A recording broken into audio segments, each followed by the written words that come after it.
나의 개성, 나의 가치, 그리고 나의 감각을 남들에게 뽐내고 싶어 하고요.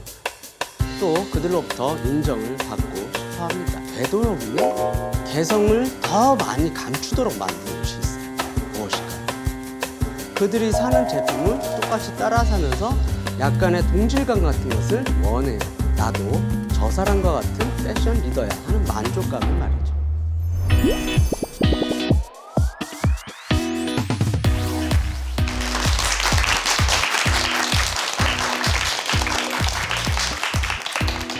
안녕하세요. 옷과 문화, 역사를 연구하고 있는 의류학자 이민정입니다. 여러분, 저번에 말씀드렸던 옷을 입는 세 가지 이유 혹시 기억을 하시나요?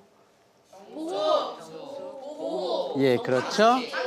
보호, 정숙, 장식이죠.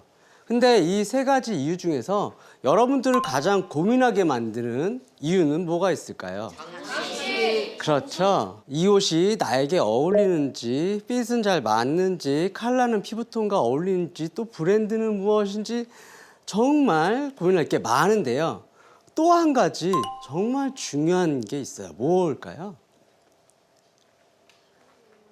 혹시나 나와 똑같은 옷을 입은 사람이 나 말고 또 있는가 하는 것이에요.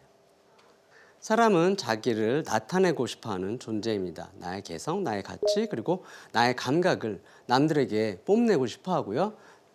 또 그들로부터 인정을 받고 싶어 합니다.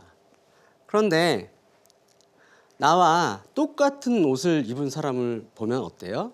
나만 예뻐 보이고 싶었는데 그 사람과 똑같아지기 때문에 그렇게 기분이 좋은 상황만은 아니죠.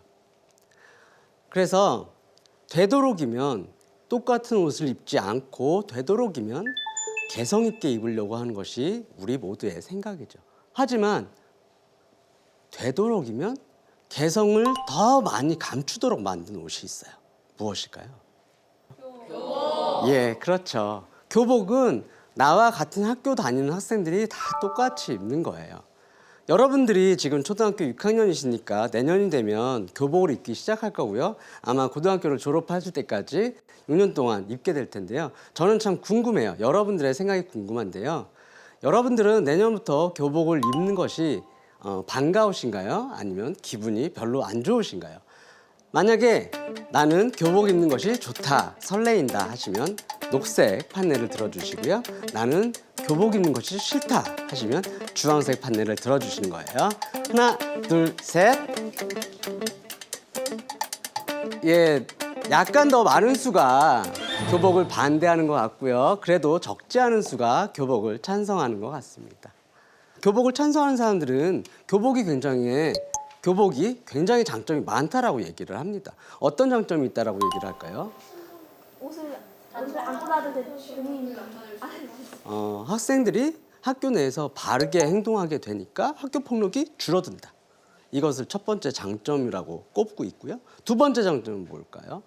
교복을 매일 학교를 입고 가니까 사회 경제적인 비용이 줄어든다라고 하죠. 더 저렴하다, 더 경제적이다라고 얘기를 하는 겁니다. 그리고 마지막으로 세 번째 가장 중요한 장점이 있는데요. 무엇일까요? 단정하게. 네, 정답이 바로 나왔네요. 성적 향상에 도움이 된다는 거예요.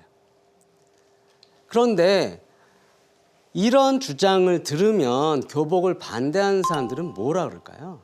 그런 주장들은 그렇게 과학적이지 않다, 증명되어 있지 않다라고 얘기를 하는데요. 그들이 더 중요하게 강조하는 것은요. 만약 그런 장점들이 사실이라고 하더라도 학생들에게서 표현의 자유를 뺏어야 할 만큼 중요한가라고 반문을 하고 있어요. 그런데 여러분들이 그 교복을 입게 되는 당사자시죠. 그래서 이런 문제에 있어서만큼은 여러분들의 의견이 많이 수렴이 되는 그런 토론이 활성화되어야 되겠죠. 그런데요, 교복 말고도 개성을 희석시키는 그런 현상들을 또 많이 볼 수 있습니다. 어떤 현상일까요?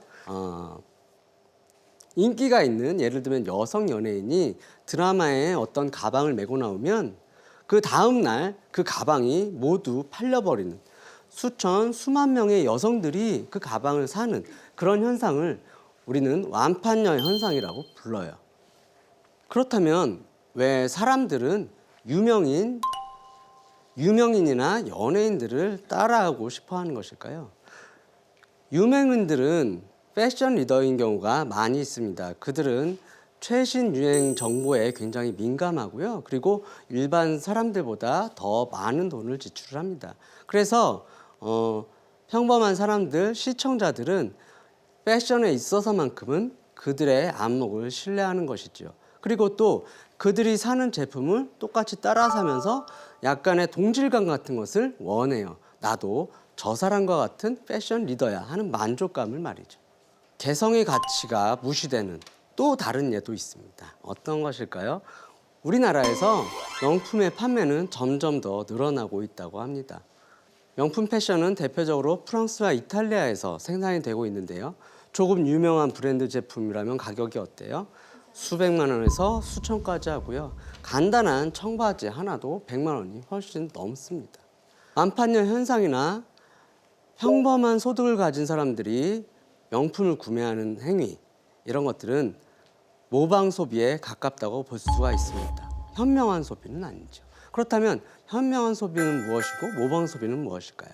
현명한 소비는 이 제품이 과연 나에게 필요한지, 잘 어울리는지, 그리고 나의 경제 상황에 적절한지, 이런 것들을 우선 따져보고요. 구매 결정을 하는 것을 말하는데요.